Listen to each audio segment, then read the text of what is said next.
Peggy 16.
Okay, this is really going to date me. I remember playing Pathways into Darkness back in 1993 on my original Mac, and that game was phenomenal.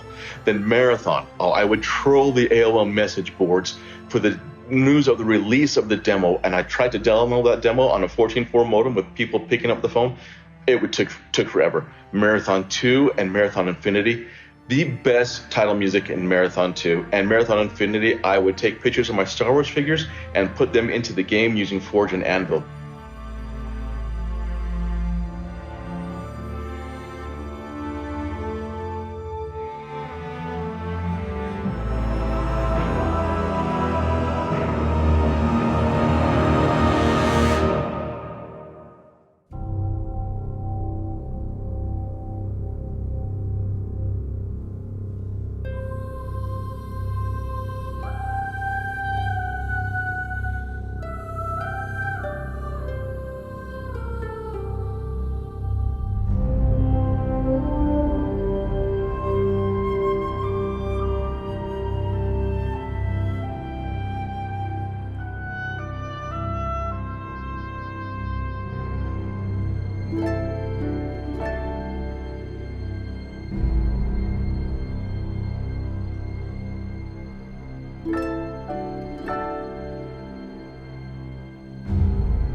"30 years of creating the games that we love, the games that I've grown up playing throughout my childhood, teenage years, and also my adult life.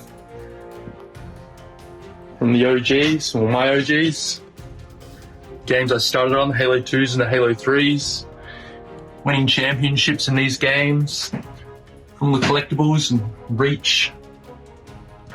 Amazing artmanship, craftsmanship, designing, coding, all these tireless hours you guys have put in to create these worlds.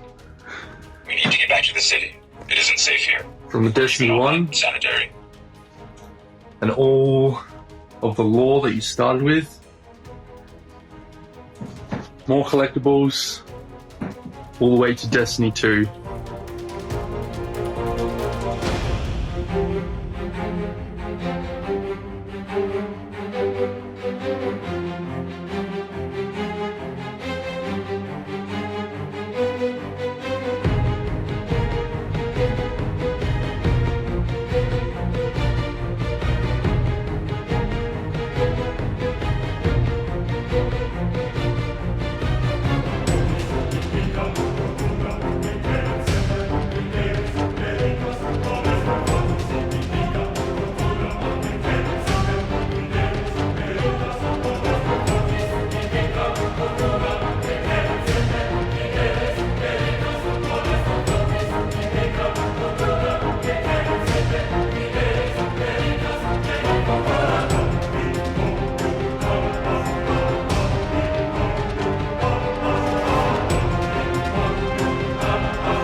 EGM, giving Combat Evolved Game of the Month and Perfect Tens, to LAN parties, to Xbox Live, to the thank you screen on Reach, to the D1 Alpha, to my girlfriend showing up on the corner of my bed with the Destiny PS4 to play with me, to Rift at E3 and the Blacksmith Shader, to getting to see Destiny 2 at E3 with Tess, to her marrying me, and to old friends still playing Halo at our wedding, to Day 1 Deepstone Crypt, to so many raids, so many friends, and to Tess still playing Destiny with me every week. Bungie has personally given me 20 years of fantastic memories, and I am forever grateful. Thank you.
As a content creator, I strive to build my community on positivity and compassion. My community, TCAT, has evolved into such an important part of my life and has helped me create lifelong friendships. I've met so many amazing people online and in real life because of the extravagant world created by Bungie and a little old game called Destiny.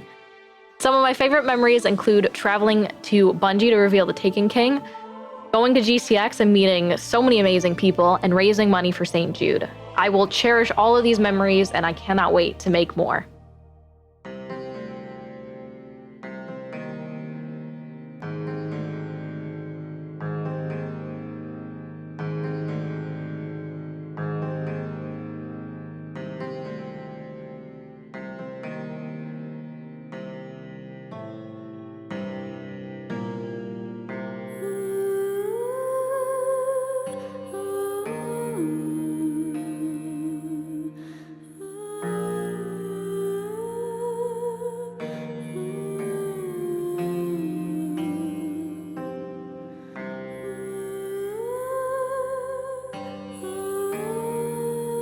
Yo llevo siendo jugadora de Destiny desde la beta del 1 y yo diría que lo mejor de mi experiencia ha sido toda la gente que he conocido y lo que este juego me ha permitido mejorarme y superarme como jugadora. Lo más gratificante para mí han sido las experiencias en raids de día 1, la competitividad que estos generan y los retos en solitario que esta magnífica entrega te permite realizar. Así que vamos a por otros 30 años, Bungie.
So my clan, Peasant Guard, was formed through a love of Destiny, and it's made up of players from the UK, America and Norway. And my favourite Bungie moment, something that will stay with me forever, is after a year of playing together online, we were all contacted by Bungie and asked if we'd like to be flown out to Germany to meet in person and to have that moment captured in a mini documentary. And that happened over 6 years ago now, and it always brings a smile to my face whenever I think about it. So yeah, no question, that was my favourite Bungie moment.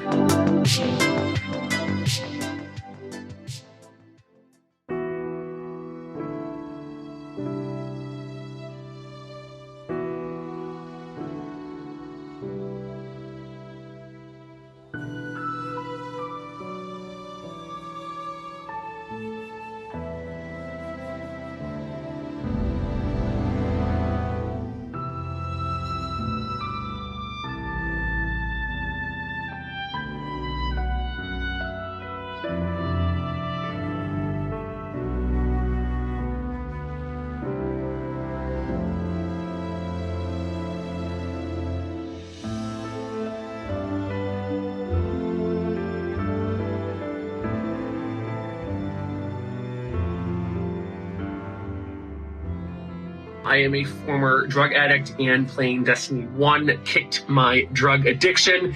And on my 5-year sober mark, I actually got the Titan Hunter Warlock class logos tattooed on me. And I also want to thank you guys for consistently putting out great games that help build a community. I have a lot of my friends worldwide, both here in the US, UK, Australia, and Europe, from playing Destiny and Destiny 1. So happy birthday, Bungie, and those are two of my main Bungie memories.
I think it all starts with going home after school every day and playing Halo 3 custom games all night, Trash Compactor, Tremors, Duck Hunt, so many fantastic options, Stairway to Heaven.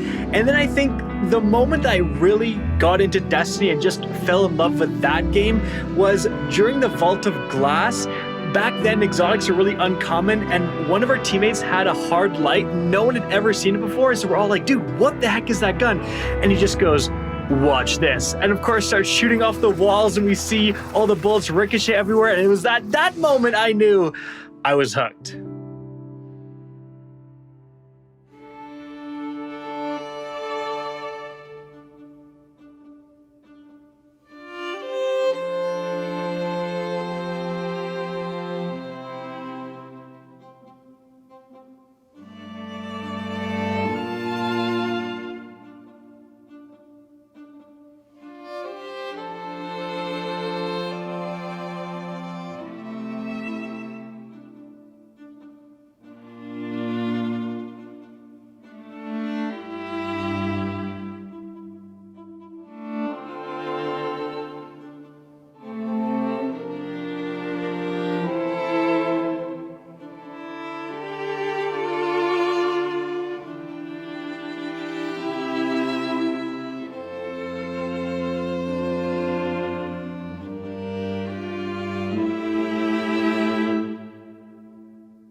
Mein erstes Spiel von Bungie war tatsächlich als Destiny 1. Und Destiny hat mein Leben verändert. Ich wurde durch Destiny zu einem Content Creator, der auf YouTube Videos hochlädt und auf Twitch streamt. Ich wurde auf verschiedene Messen und auf verschiedene Events eingeladen, wo ich einiges erlebt habe. Ich habe sogar Justin Truman, den heutigen Game Director, kennengelernt und mich mit ihm über Destiny unterhalten. Das ist eine ganz, ganz große Ehre. Außerdem habe ich sehr viele Bekanntschaften, sehr viele Freunde über das Spiel kennengelernt, wo ich heute sagen würde, das sind teilweise meine besten Freunde. Ja, Destiny ist geil.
Flash forward to me as an adult discovering Destiny for the first time, walking out of the Cosmodrome, seeing that fallen walker, taking it down and just feeling like such an awesome, powerful force to be reckoned with. I was in love with the fantasy of the game. And that was before I knew anything of the Destiny community, which really has captured my heart. Thank you so much, Bungie, for creating this world, this community of gamers where I've found real friends, clanmates, been able to talk to people and interact with people who have inspired me throughout the years to launch my own community.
Bungie me ha aportado durante todos estos años algo increíble. Destiny forma parte de mi vida desde hace mucho tiempo y sin duda lo mejor que tiene este juego es que he podido conocer a personas maravillosas y poder realizar actividades con esta gente, tener su apoyo y su compañía a la hora de querer mejorar, no tiene precio.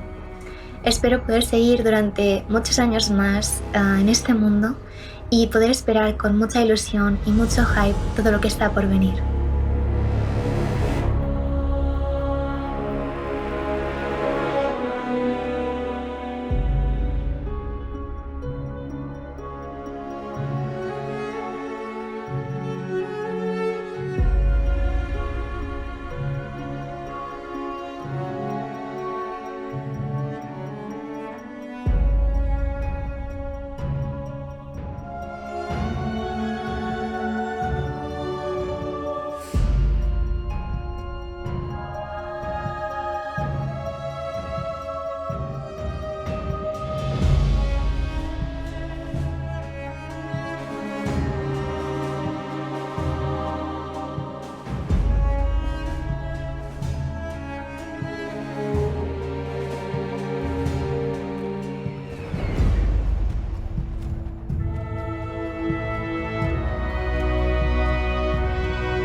favorite memory from a Bungie game has to come from September 2016.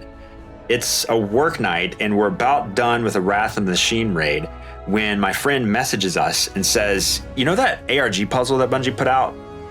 We solved it. Here's a map. Go stand in these very specific spots in the raid and see what happens. So we do it, and these two monitors turn on, and they start spitting out ones and zeros.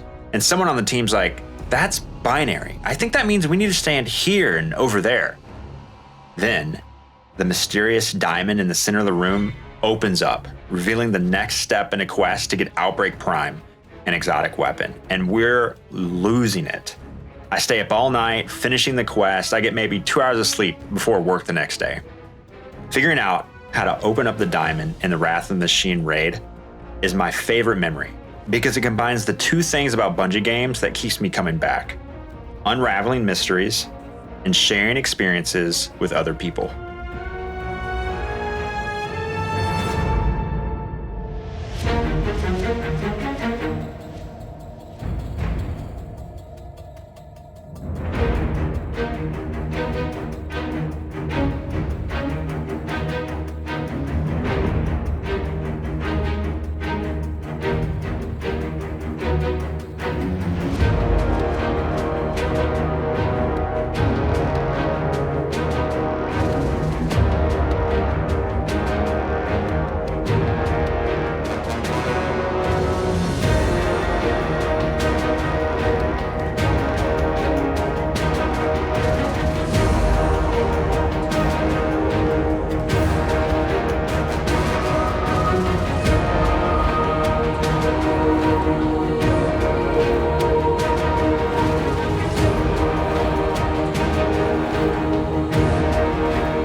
Like, there really have been so many special memories.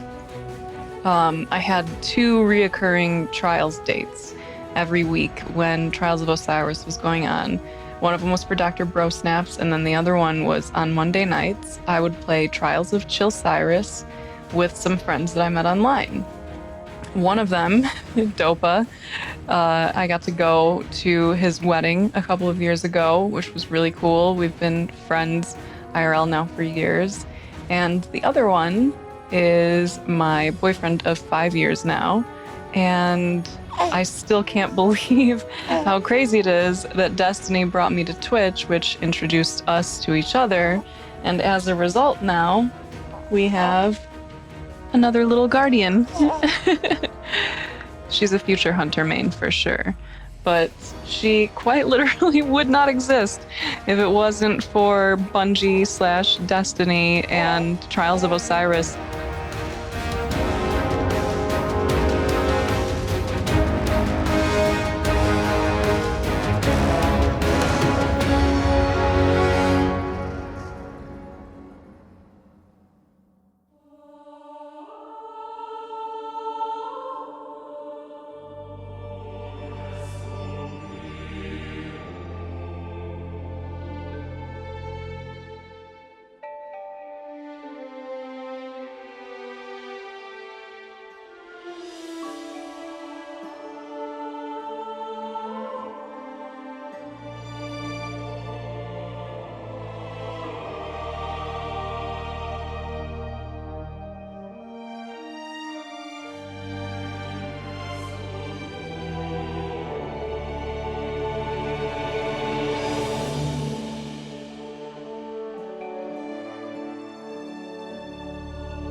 I think another one of my favorite moments was the D2 reveal event.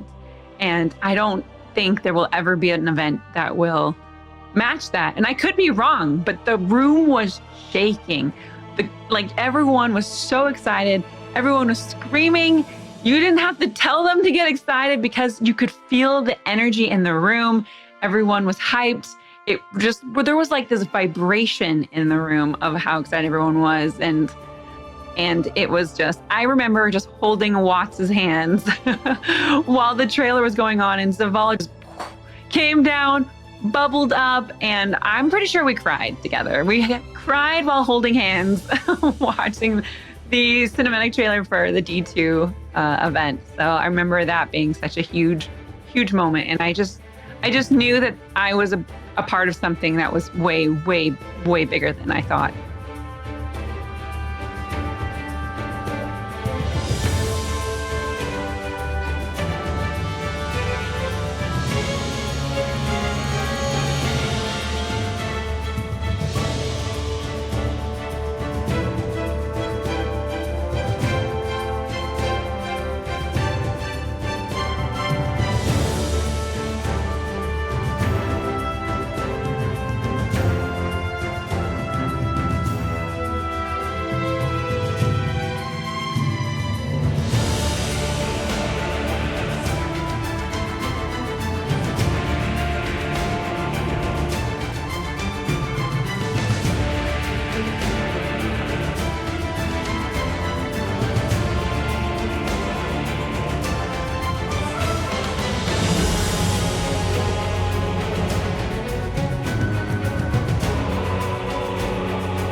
I think that my favorite Bungie memories are always probably going to be my childhood LAN parties I would have growing up with my friends.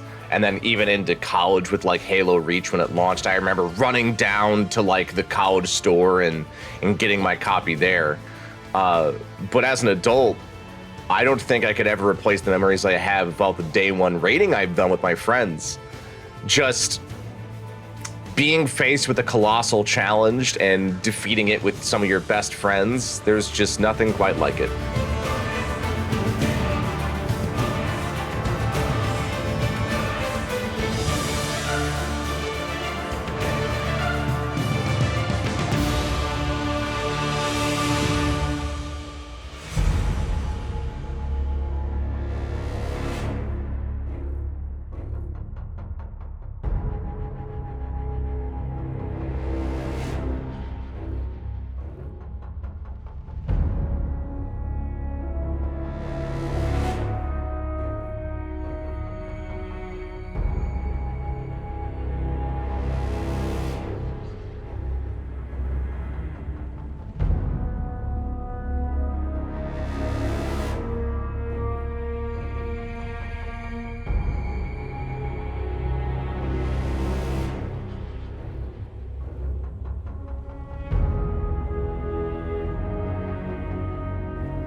My clan math class in 2016 rented out a house for PAX, and easily one of my favorite memories through all of this has been being in that house with them for a few days, just hanging out, everybody chilling together, and just having a really, really good time. So I never would have had that without Bungie and Destiny. So.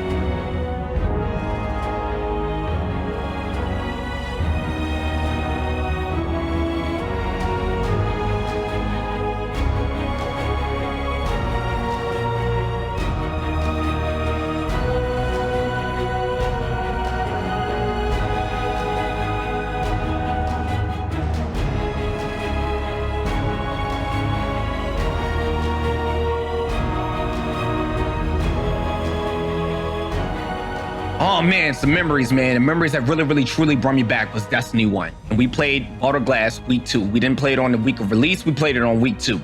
And when we first experienced the raids, me and the boys from work, I didn't really know too many people. We went in that raid, man, and we defeated the first encounter. We beat the first encounter.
You know, the thing about Bungie memories for me is that it's memories of my friends, because Bungie games are about friends. It's 4 friends sitting in a room, everybody with their own Xbox, everybody with their own TV, and everybody yelling at each other because the one person keeps bringing the gravity hammer into the elevator, killing all of us. It's Destiny with a crew, 6 people, tired, long night, and you haven't beat the raid boss, and you want to beat that raid boss, and the last run it works, and you yell for 25 minutes before you log off.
I had just moved to the States, and the very first friend that I made here was a guardian that I found in the Cosmodrome.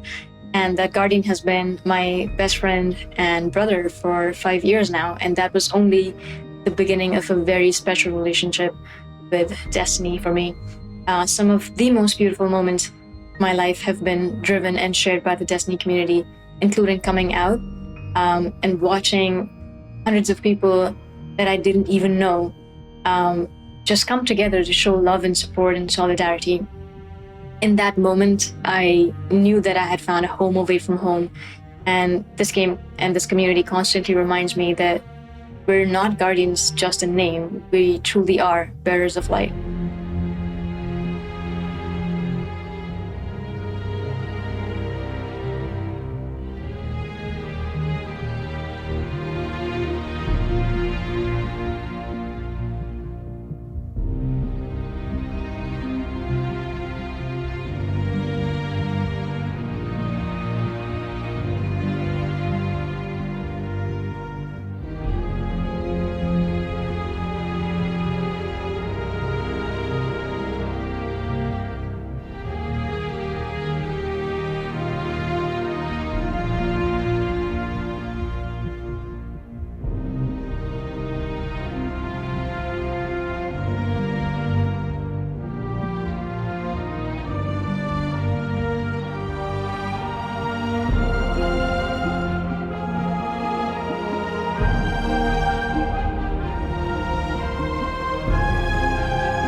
What's up, man? Yeah, if you guys just want to have a seat, it's just literally recording a conversation, so.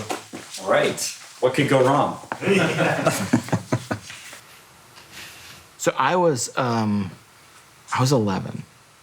when you started the company, but you're not that much older. Like you weren't that much older. Like what is the take me all the way back I to guess the that's true. Take me all the way back to the moment where you're like, I want to do this. Yeah. There's a funny thing for like a lot of my life.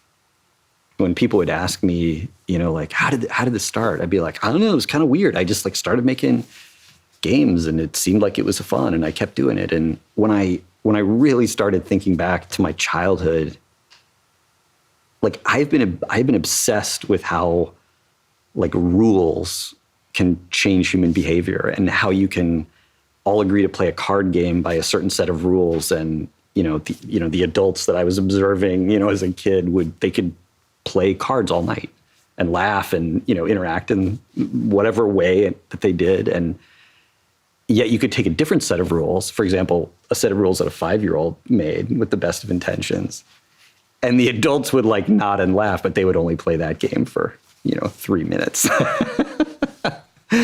And that is always fascinated me. And I realized looking back on it that I've been doing that my whole life, and it irritated my friends, and they didn't want to play. I mean, because we start as a game designer and you suck. You're terrible. Your games are horrible. I mean, they're not even games. They're just, it's almost, you're just a little tyrant trying to get people to do things. And I remember building, I probably spent weeks building this really complex pen and paper adventure game on index cards, and I'd drawn pictures of monsters and everything like this. And I remember finally getting, a friend to play it at school, and it was the first dice roll, some creature killed his character or something. It was just the worst possible, outcome. And I was I was in 4th grade or something, but some kids look at the garbage truck and are that big, powerful machine. That's what I want to be. But to me, it was the the deck of cards. Like, I want to know how to control that. Like power to build an experience that when people come into it, they leave with a smile on their face or more connected to the people around them. Yeah, I've been doing that forever. It's kind of crazy. Way before computers. And then of course, right, I saw games on computers and I was like, wow.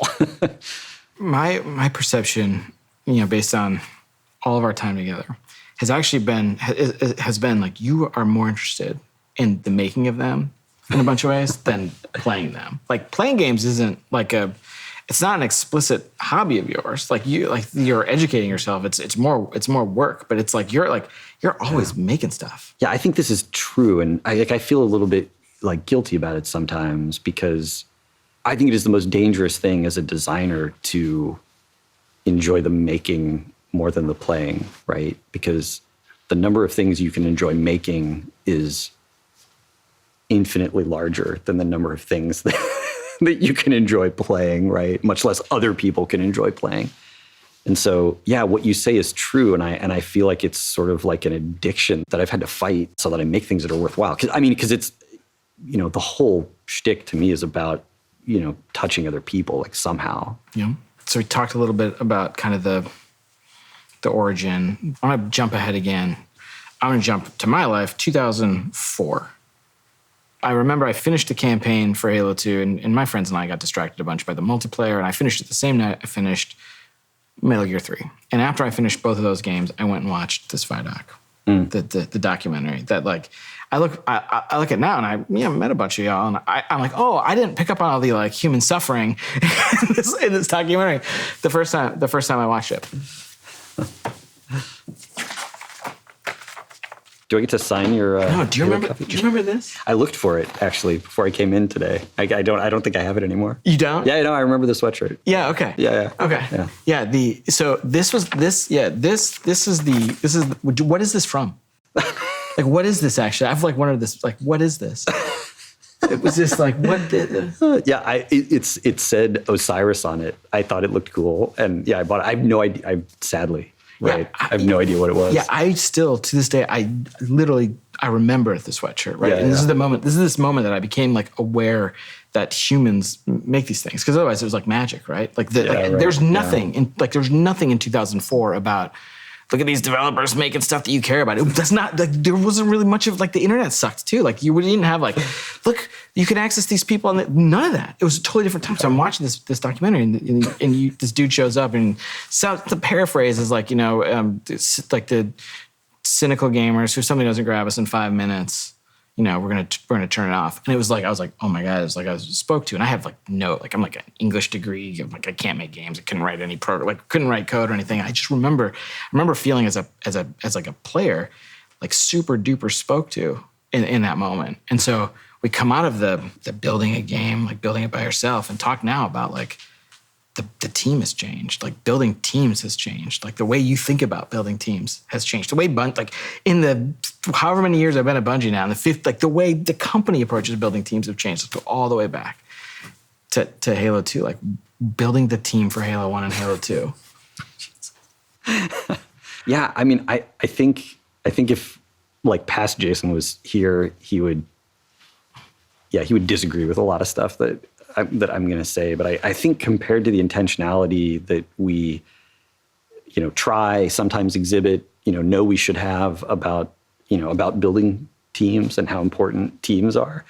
Back then, it was almost just this, snowball that was rolling downhill of people who, liked our games and came to the company, and, then, it snowball rolled a little faster, and it was just a bunch of people trying to do their best, trying to recreate the feelings that they had, when they played games. And you can get pretty far on passion and talent, but it sometimes makes things really hard when you're not being thoughtful about the organization of the team, the design of the product relative to the resources and time you have. And yeah, it made Halo 2 super challenging for a bunch of reasons, but yeah, I don't know. I guess that's, and past Jason would tell me, like, you're an idiot. We were thinking about all that stuff. You just had to learn. But, like, when I look back, like, he wasn't thinking about that stuff, What was he thinking about?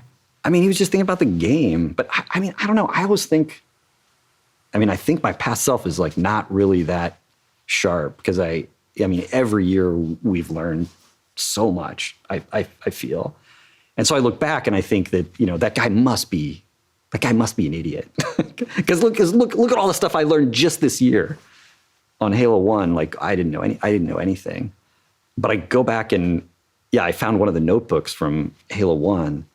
Like that guy wasn't an idiot. Like, I mean, there's stuff that, he didn't know, but there's a lot of like super interesting exploration and thought and like possibilities that, didn't end up at the game in there. And so I don't know. I don't know what to make of that. Because I feel like I've learned so much, but when I go back, I'm sort of like blown away by, what was happening in my mind. It's pretty embarrassing when I think about I think about my life in terms of decades and like what are like the big lessons from the decades. And when I like articulate one of the like a lesson from my 30s, it's like so embarrassing. Give me one from yours. Yeah. Oh man. I mean, I started Destiny 1 not understanding the value of having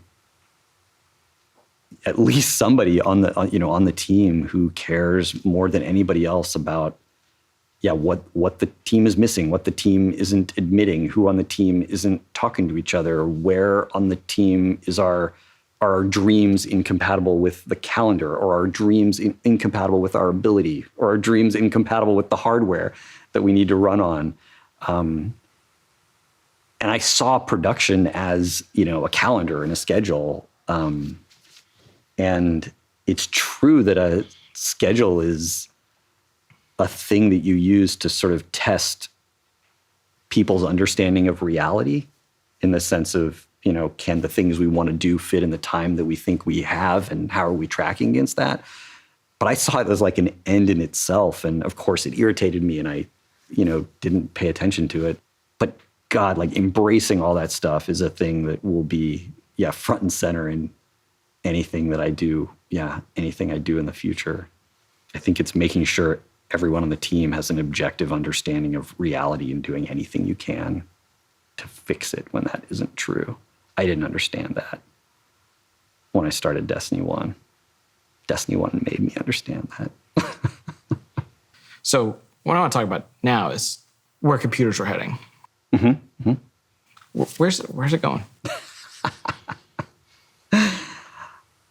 AR is going to be the thing that displaces mobile. Like I'm so sure of that. I'm so sure we're all going to be wearing glasses, and all the TVs are going to go in a landfill. All those companies are going to go out of business. All the cracks in our ceiling are going to get fixed in our glasses. Like so many people are going to end up with virtual pets and windows out to the Taj Mahal or the Eiffel Tower. And maybe it'll be 20 years. Like, I think it's going to be a lot sooner than that. And I think it's going to be really interesting. And when it happens, like the reason that you're going to know it's going to take over the whole world is everybody's going to laugh at it. Like everybody's going to think it's ridiculous. When the iPhone, came out, the stuff people were saying to like not admit that they were holding like a, chunk of the sun in their hands that was going to change the world. Like the stuff people said was ridiculous. And people are going to do that again. And the other interesting thing about AR is if you have AR, you have to have local compute because you need high frame rate. You need to be able to render all kinds of crazy stuff like right there, like, within 2 feet of your body. Yeah, which means I think all the cloud computing stuff totally going to happen, absolutely going to be a thing. But we're not going to transition fully to, thin client. But yeah, those would be my 2 predictions. Local compute never goes away. AR displaces mobile, like 100%. So on a long enough horizon, how are we going to get ready for that? we got, it's a great question, and I think the answer is like we already are. Like I don't think what's going to happen is there's going to be a whole new slew of games that can only happen in AR. I mean, there's definitely going to be some. But I think in a lot of cases, what's going to happen is people are going to, throw away their TV and have a way bigger TV, or they're going to go to a totally virtual space that has a bigger, screen. And they might play some tabletop or strategy games in a different way. But I think people are always going to be playing first-person shooters, with some kind of input device on like a virtual, window in their visual field. And so I think a bunch of the stuff that we're great at doesn't, get tipped over by this. The thing we're great at, right? So let's go all the way back. Bungie games, someday. Not the company's still there, but I think a lot about my life through the lens of what would go on my tombstone. I just do. I think it's like completely busted. I don't think it's like a thing a normal, like reasonably sane human being would do. But I think it's a simple way of summarizing your existence, and it's the acknowledgement that these existences sometimes come to an end. The question I want to ask is about Bungie's epitaph. What is that simple distillation of what Bungie is? The tombstone-worthy distillation. I was on the 271 coming back across the bridge home, one night on the bus, and these two guys in front of me were talking, at first about college. Like they were older, but they'd obviously like gone to college together, and I think they worked together. And at some point they started talking about Halo, and I think it was Halo 2 for them. And they weren't really talking about how much Halo meant to them. They were talking about, and they weren't really talking about how much they meant to each other, but that's what they were doing, is they were sharing those stories of, where they were and what they were doing and how they were feeling. And, that moment, that's like still keeping me going. I mean, that might fuel me for the rest of my life. And it's not the only time that's happened, but you get a few of those, and, that's all I want. It's just people sharing memories in an experience that, wouldn't have existed without, you bleeding buckets of blood into the, whatever code or design or something like that. That's what, two people having an experience that they wouldn't have had, if you hadn't created, what you created. Like that's, I don't know. That's what matters. That's what matters to me. We're done.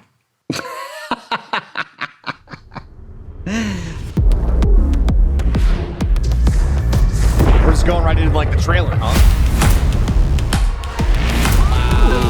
Questo è il motivo per cui vi ho fatto venire. Beyond light! Stasi è solo uno stupido. It's an ice tornado, dude. That was the sickest thing I've ever seen. I'm in space! It's freaking Aldrin! Infinity. No. What the heck? What's those baby falling? They're so cute! Go. Quick, move! Insieme, basteremo!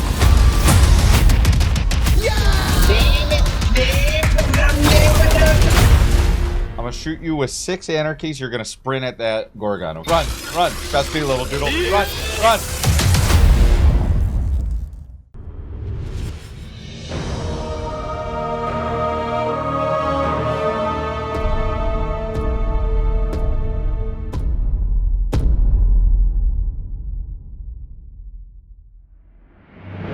Welcome, Guardians.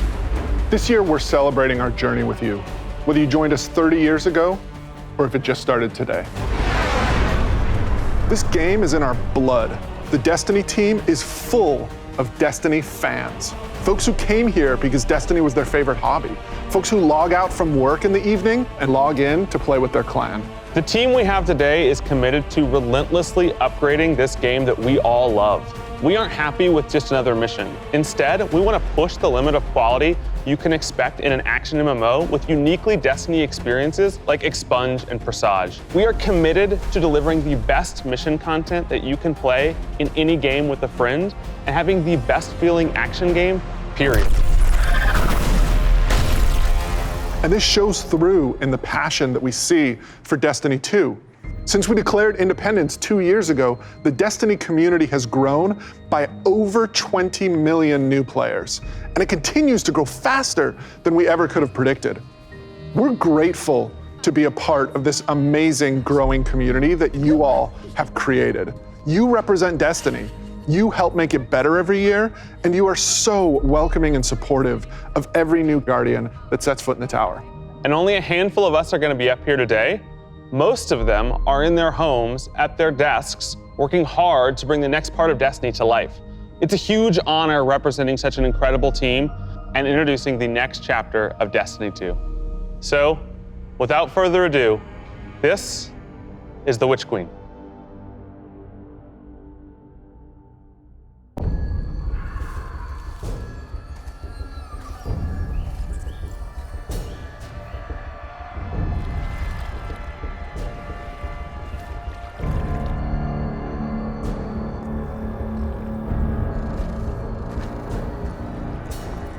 La verità è una cosa strana.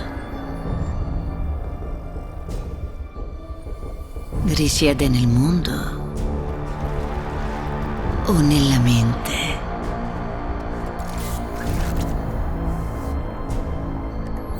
È costante o può essere piegata?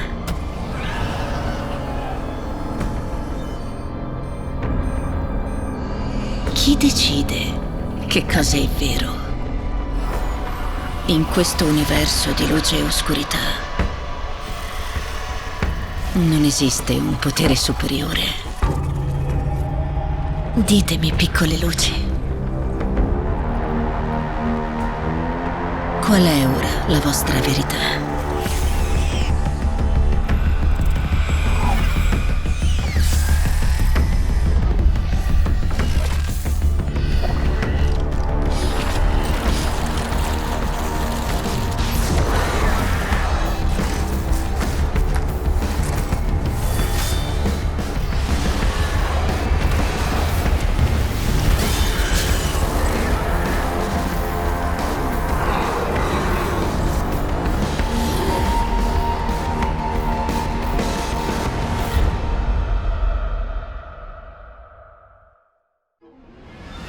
Oh my god, James. Savathun is serious. I think she's the most dangerous villain we faced yet. 7 years we've been building up to this moment, and she is finally stepping into the spotlight and showing us who she really is. What we know about light and darkness is proving to be way more complex than what we previously thought. There are so many lies, truths, and revelations that we're going to get to in The Witch Queen and the year leading up to it. I mean, we're paying off these narrative threads that go all the way back to Destiny's origins, and we're supporting it with the best content that Destiny has to offer. Definitely, and we've got a lot of awesome content to show today. And let's start with the most mysterious destination yet. Savathun's throne world. This is an uncharted wonderland of secrets and lies. It's this place that she's created in her own image, this surreal and majestic light-blessed world. She has this castle that she rules from. It overlooks this dark, swampy underbelly with this lone pyramid ship out there. It's the future world she wanted to create, built atop the darkness that she left behind. And throne worlds, they're a deep part of Destiny lore. Powerful entities create these pocket universes, and when we're there, we have to play by their rules. But now, our own light powers are being used against us. I mean, she has this whole army of Hive that she's ascended to the light and brought along with her. These are the Hive Guardians, and they are the backbone of her new army. We've talked a lot. Let's show a little. Let's take the first ever look at the Witch Queen gameplay. Savathun, la regina dei sussurri, dea dell'astuzia e della menzogna. Dopo la morte di suo fratello Oryx, Savathun si è nascosta. Non per paura, certo, ma per pura strategia.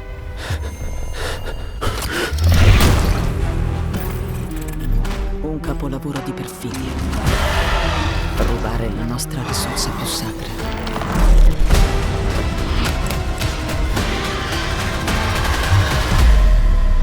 Quella che mai avremmo immaginato potessi ottenere. La luce.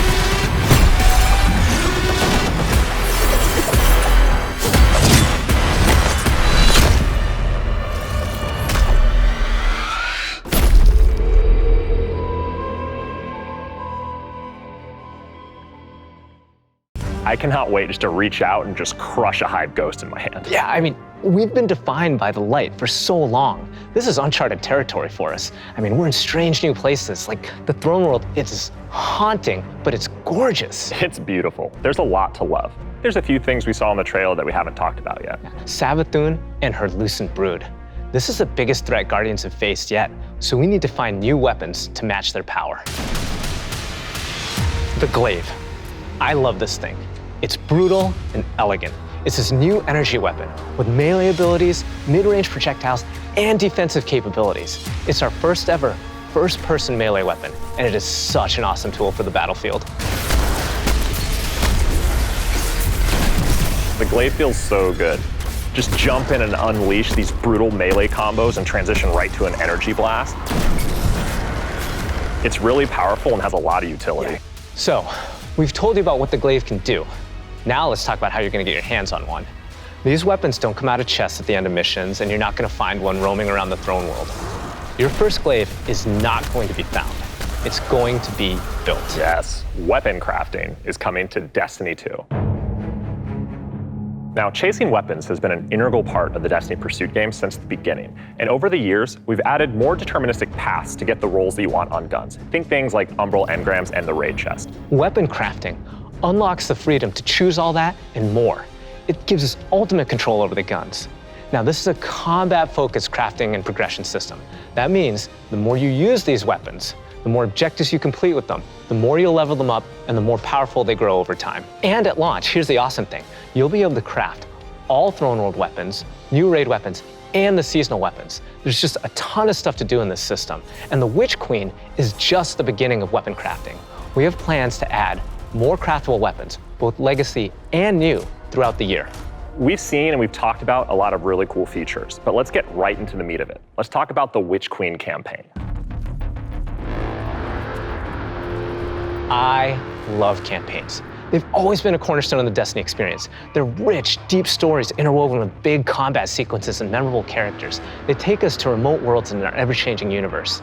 And so we're putting extra care into the campaign for the Witch Queen. We want you to feel those goosebumps when you step onto the throne world for the first time and come face to face with Hive Guardians. And every one of the missions has its own unique fantasy. Like, what does it feel like to storm a castle or just go straight into the depths of hell? If you like games with standalone campaigns like Doom, Titanfall 2, God of War, and Halo, then the Witch Queen is for you. So, in addition to our classic normal mode, Legendary is our tougher, aspirational version of the campaign, where the enemies hit harder and respawning is heavily restricted. So every battle is a gut punch, every boss is a worthy adversary. It's gonna hurt. You might tap out, but if you persist and you get to the end, your time will be well rewarded. Whether you want to play solo or with a fire team, the difficulty will scale based on how many people you bring. Before we go, one last trip down memory lane. I remember camping out the Predator for Destiny 1 because I just had to have the Ghost. To me, it was like the symbol of Destiny. And if you care about that stuff like me, you're gonna want to get your hands on the Collector's Edition because you're gonna get a Hive buddy to go up on the shelf with it.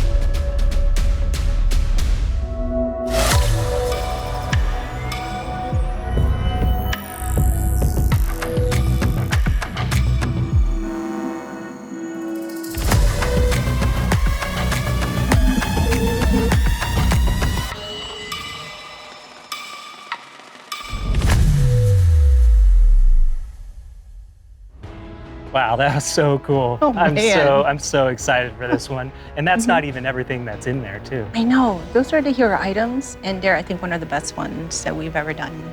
Collector's editions have always been like this really perfect jumping point to enter the worlds that we build, and actually lifting like in-world objects and putting them in players' hands is just, it's just a good feeling.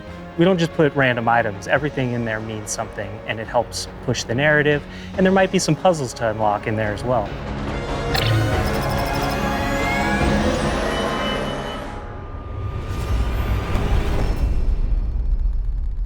So at this point, you can see Savathun has been one of our greatest threats, operating behind the scenes for years. You may have heard of her brother, the Taken King, but Savathun is the most dangerous being we've ever faced. She's cunning, elusive, she works in the shadows, so in a way, Savathun is new to all of us. Exactly, and now it's time to finally see this legend reveal herself and change the Destiny universe forever. But when we talk about the overarching story of Destiny, we don't just mean the plot lines or characters that feature release to release. Narrative is a guiding force in Destiny, and we're calling on its rich history of world building, bringing that to the forefront and growing it in a bold new direction. So when you join the game today, you'll experience an immediate call to action alongside millions of your fellow Guardians. During this past year, we watched the results of your actions play out across Destiny's seasonal releases. You've redeemed old foes, brought former enemies to the bargaining table, learned that there's always more than one side to every story, and built alliances no one ever thought possible. And on the largest scale, you'll experience a vast, living, interconnected world of stories that's striving to a greater end. We need you, Guardian. You'll experience this alongside a massive community of Guardians, release after release, together. This is our universe's cosmic purpose. This 10-year journey we've been on since Destiny 1, it's drawing to its dramatic conclusion. The Light and Darkness saga will end. But make no mistake, Destiny 2 will not. We're building not so much to an ending, but more to this transformative moment for Destiny 2's future.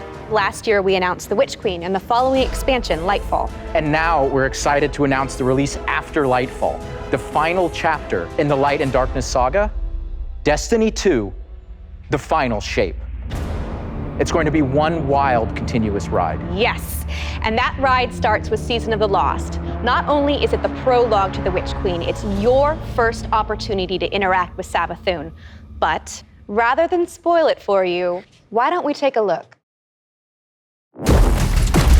Se vogliamo sopravvivere alla tempesta in arrivo, la torre e la città sognante devono restare unite. Siamo circondati. Un anello di lance puntate verso di noi dai confini del sistema.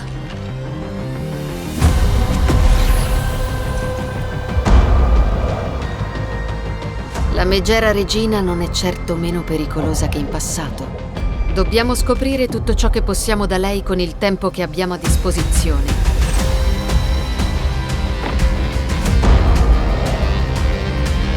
Riaccendi i percorsi del piano ascendente e riporta qui le mie tecniche.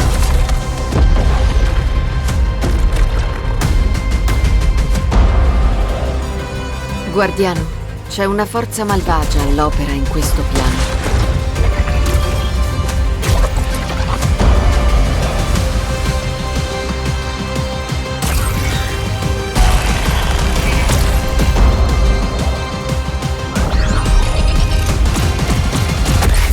Faccio nuovamente appello a te.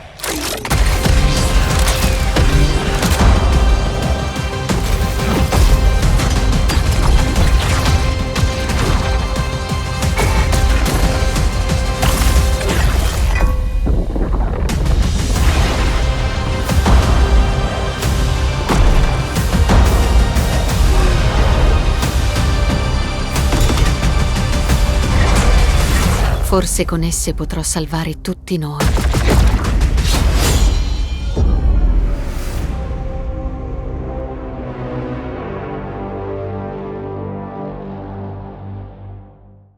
Seasons have gone through massive transformations since Shadowkeep. We're dedicated to creating an evolving, interconnected world that puts your Guardian at the center of the action. We're reaching the end of one journey and the beginning of another. The days of Destiny's biggest story moments happening in lore pages is long gone. I mean, Mara's return has been hinted at forever, and now it's happening in a season.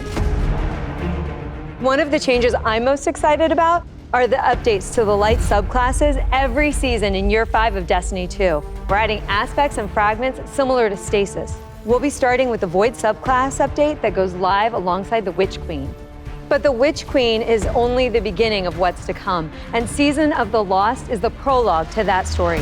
It starts off with Marasov's return to the Dreaming City, and with her return, all the awoken technology comes alive. But the Hive God of War, Xivu Arath, has reemerged and has Guardians and Mara in her sights. Guardians must forge a path through the Ascendant Plane to save Mara's lost coven of witches before Xivu Arath can reach them. And to aid you in this task, you'll have the Wayfinder's Compass. The time is at hand. The beacons shine bright and the ley lines are set in place. It's an ancient awoken artifact that gives the wielder the power to uncover pathways, secrets, and treasures within the Ascendant Plane. There's a plethora of new weapons coming, including a suite of legendary stasis guns that will stop your enemies cold. The armor makes you feel like you're a member of Queen Mara's court. And no season is complete without new exotics, and Season of Lost features one once intended for Uldren.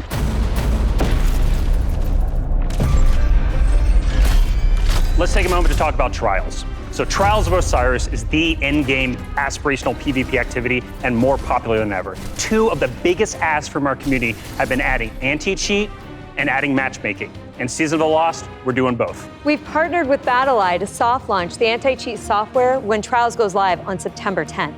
Also, you'll be able to matchmake with groups of players to form fire teams or solo queue by yourself.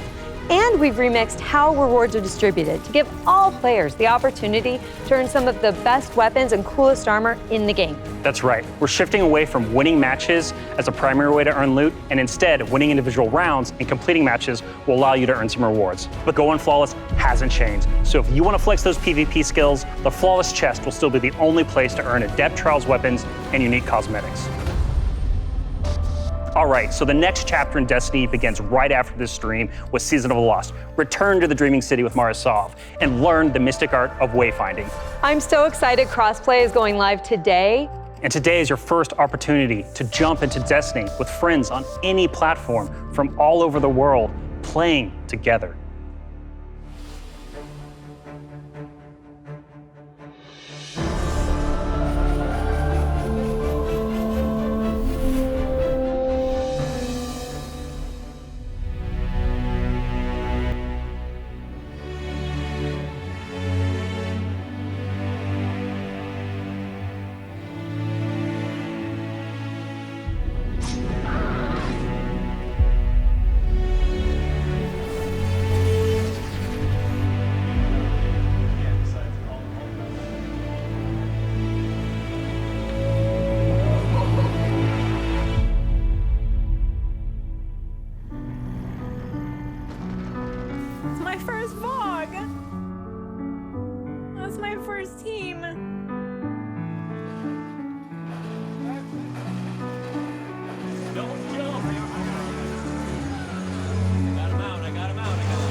As a company that prides itself on taking care of its employees and their significant others and their communities and those who are in need, it's pretty devastating as we look at the racism in America. And our intention is to do better and to leave the world in a better place. We want to be a part of that social change.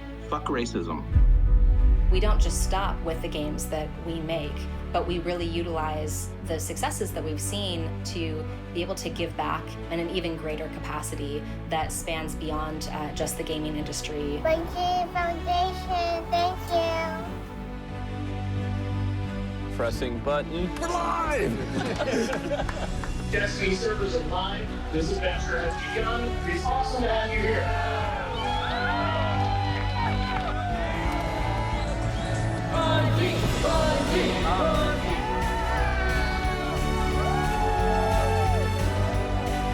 This game is going to single-handedly destroy my social life, and I can't wait.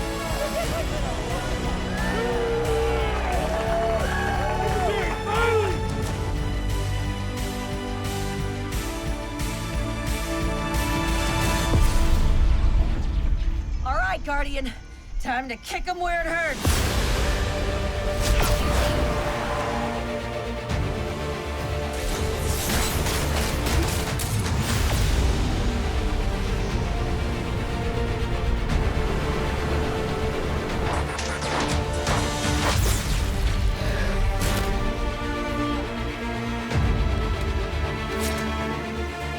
This is going to hurt. A lot.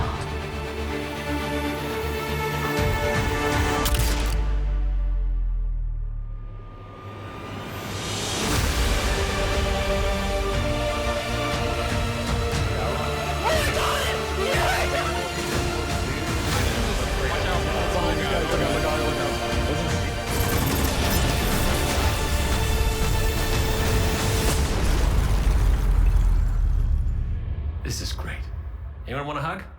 Hugs? No? No hugs.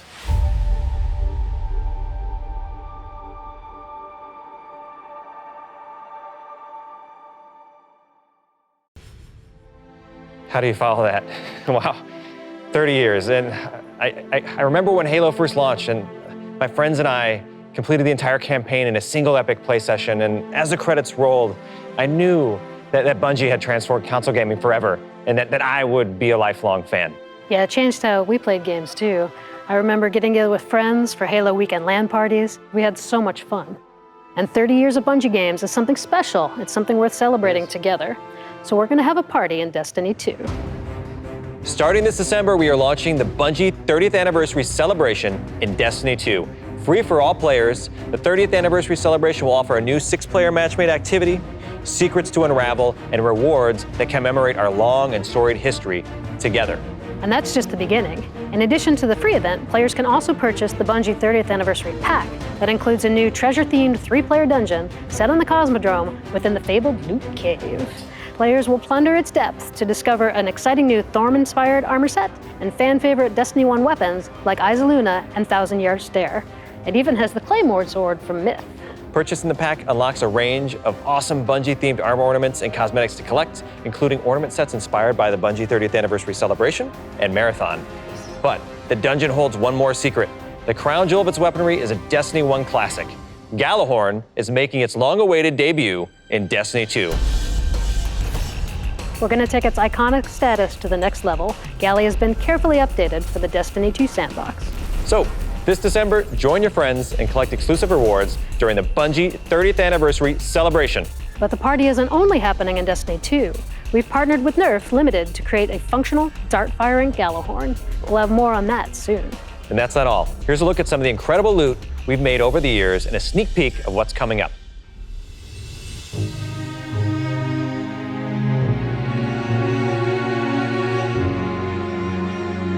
Wow, Lorraine, I can't believe we're celebrating Bungie's 30th anniversary. 30 years. It's incredible. Yeah. I mean, look, think of all the games and products that have come out over these years. Yeah, starting Operation Desert Storm, Pathways into Darkness, Marathon, Myth, Oni, Halo, and Destiny. 7 years of Destiny. It's an amazing journey.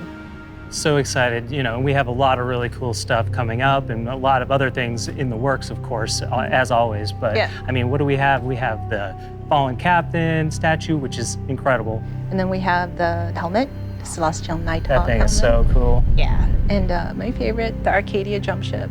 Yeah, I get goosebumps just thinking about that. You know, it really gives me that nostalgia from Destiny 1. And so I think it's a great way we're gonna celebrate not only Bungie's 30-year heritage, but the 7-year heritage of Destiny. Yeah. And it definitely gives you the feels.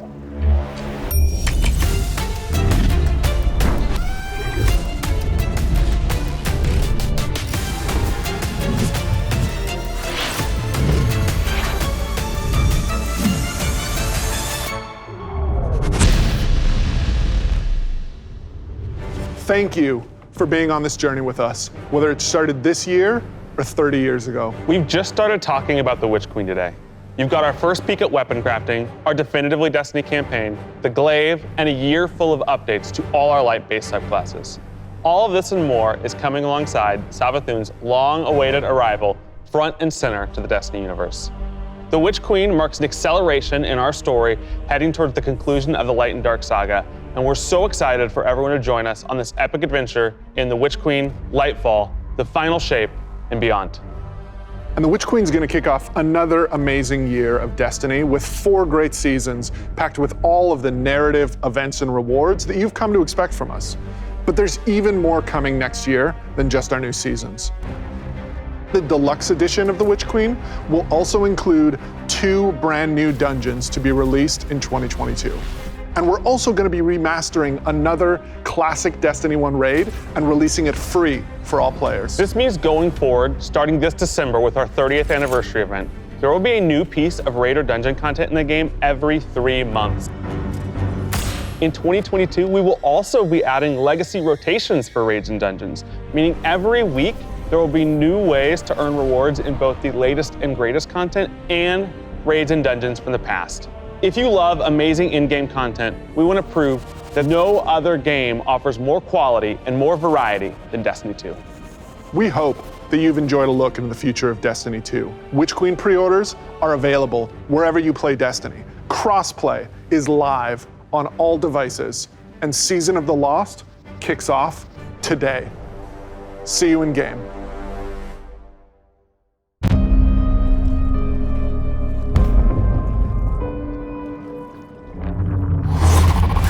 La verità è una cosa strana. Chi decide che cosa è vero? Ditemi, piccole luci. Qual è ora la vostra verità? La megera regina non è certo meno pericolosa che in passato.